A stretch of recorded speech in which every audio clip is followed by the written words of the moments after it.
আসসালামু আলাইকুম প্রিয় শিক্ষার্থীরা, আজকের ক্লাসে আমি আলোচনা করব তৃতীয় শ্রেণীর আমার বাংলা বই। এ বইয়ের 19 নম্বর পাঠের অন্তর্ভুক্ত 59 নম্বর পৃষ্ঠারের কাজগুলো। শিক্ষার্থীরা, তোমরা দেখতে পাচ্ছ তোমাদের মূল বইয়ের 59 নম্বর পৃষ্ঠারে এই কাজগুলো রয়েছে। এখানে বলা হয়েছে শব্দগুলো পাঠ থেকে খুঁজে বের করি ও অর্থ বলি। এখানে যে 4টি শব্দ দেওয়া আছে, পাঠ থেকে এই শব্দগুলো খুঁজে বের করতে হবে এবং অর্থ বলতে হবে। শিক্ষার্থীরা, প্রথম শব্দটি হচ্ছে মিহি। মিহি মানে হচ্ছে সূক্ষ্ম বা সরু। এরপর আছে বিখ্যাত। বিশ্ববিখ্যাত মানে হচ্ছে দুনিয়া জুড়ে সুনাম আছে এমন। বিশ্ব মানে হচ্ছে দেশের বাইরেও, আর বিখ্যাত মানে হচ্ছে জনপ্রিয় বা সুনাম আছে এমন। তাহলে দুনিয়া জুড়ে সুনাম আছে এমন, সেটা হচ্ছে বিশ্বখ্যাত। স্বচ্ছ মানে হচ্ছে পরিষ্কার বা নির্মল।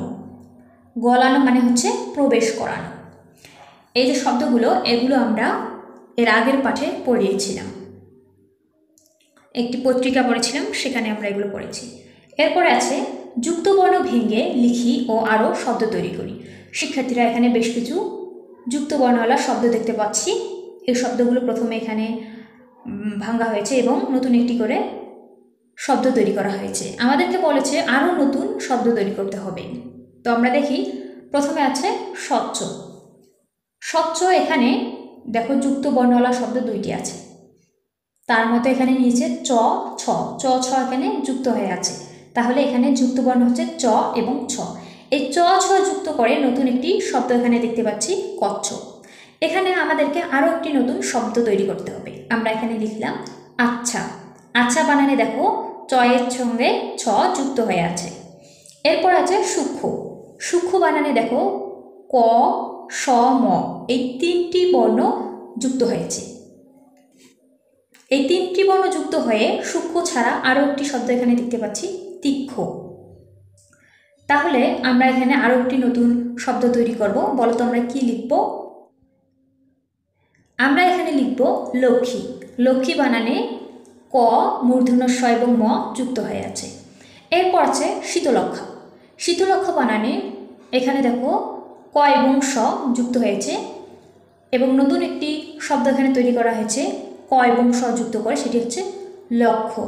তাহলে আমরা এখানে নতুন আরেকটি শব্দ তৈরি করব। কি লিখব বলো তো? আমরা লিখব দক্ষ। দক্ষ বানানে ক এবং মূর্ধন্য স যুক্ত হয়ে আছে। এরপর আছে বিজ্ঞানী। বিজ্ঞানী বানানে বর্গীয় জ এবং ইয় যুক্ত হয়ে আছে। এখানে নতুন একটি শব্দ তৈরি করেছে, সেটি হচ্ছে বিজ্ঞপ্তি। তাহলে আমরা আরও একটি নতুন শব্দ এখানে লিখব জ্ঞান। এরপর আছে অঞ্চল। অঞ্চলে ইয় এবং চ যুক্ত হয়ে আছে।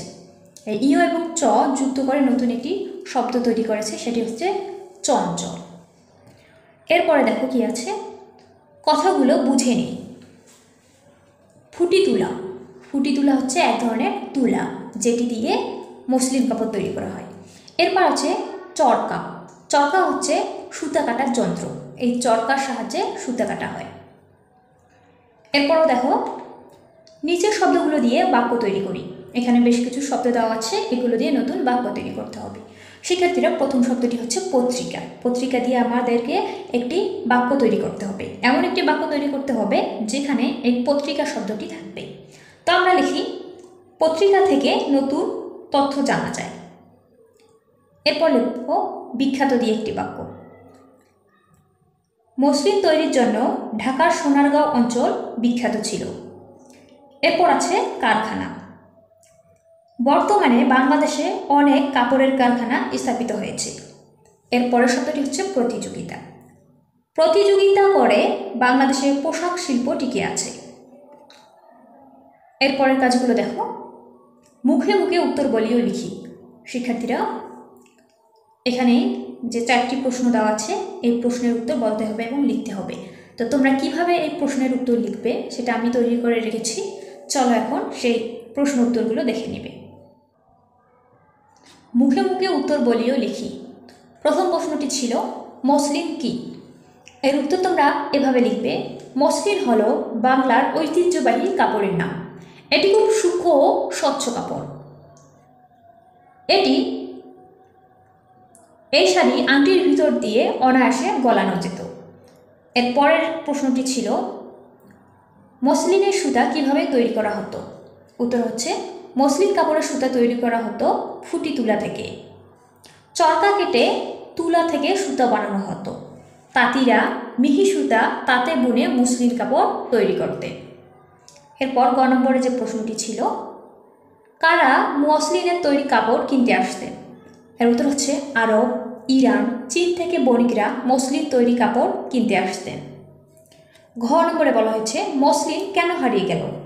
এর উত্তর হচ্ছে কারখানার কাপড়ের সঙ্গে প্রতিযোগিতায় টিকতে না পেরে মসলিন কাপড় হারিয়ে গেল। শিক্ষার্থীরা এই 4টি প্রশ্নের উত্তর তোমরা ঠিক এভাবে লিখবে এবং এভাবে বলবে। শিক্ষার্থীরা এই 59 নম্বর পৃষ্ঠারের কাজ আমরা শেষ করলাম। পরবর্তী ক্লাসে 60 নম্বর পৃষ্ঠারে বেশ কিছু কাজ দেওয়া আছে, এই কাজগুলো পরবর্তী ক্লাসে আলোচনা করব।